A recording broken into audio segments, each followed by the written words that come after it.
یہ ظلم کی انتہا دیکھو چیز جیسے پاکستان، میری ایک بیوہ عورت کی آپ سے اپیل ہے، 70 سالہ ساتھ میں ایک ماں بھی ہوں، گھر پہ میں سوئی ہوئی تھی، آج پھر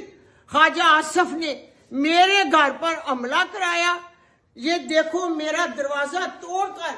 میرے اندر داخل ہو گئے، میں دروازہ نہیں کھولتی تھی کیونکہ آگے بھی یہ لوگ آئے، انہوں نے مجھے ذوق کوب کیا،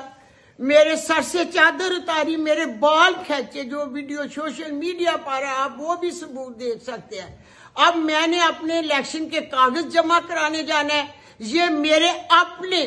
دل کی آواز ہے، میں نے اپنی حدیث اور سنت اور اپنے قرآن کے مطابق یہ فیصلہ کیا ہے، کوئی مجھے ذوق کو کر کے اپنا ٹارچر کر کے اپنی من منی نہیں مروا سکتا۔ دیکھو میرے گھر پہ انہوں نے میری قمیض کو پھاڑ ڈالا، جو کچھ انہوں نے کیا ہے، میری آپ سے اپیل ہے کہ یہ کیا ہو رہا ہے پوچھیں ان لوگوں سے، یہ ہمارا پاکستان ہے۔ خواجہ سے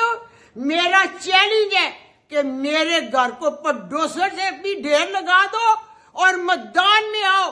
دیکھو میں تمہارے شیر کا کیا اشر کرتی ہوں، مجھے ہتھ کڑیاں لگاؤ، میں کاغذ جمع کراؤں گی، اور ہتھ کڑیاں مجھے لگاؤ، میں ہتھ کڑیاں اور جیل میں بھی جا کر الیکشن لاؤں گی، کسی پلیکھے میں نہ رہنا، کسی بھول میں نہ رہنا، یہ میرا چیلنج ہے۔ چیلنج نہیں البتہ میرا عہد ہے، میرا پیغام ہے آپ کو بھی اور شہر سیالکوٹ کی عوام کو بھی میرا پیغام ہے۔ جو ظلم یہ اقرار ہے آپ دیکھ رہے ہیں، آپ نے میرے کاغذ جمع کرانے کا سن کے 20 لوگ پولیس کی آدھی رات میرے گھر پہ بھیج دیے اور مجھے ذوق کو کر کے دیے ہیں۔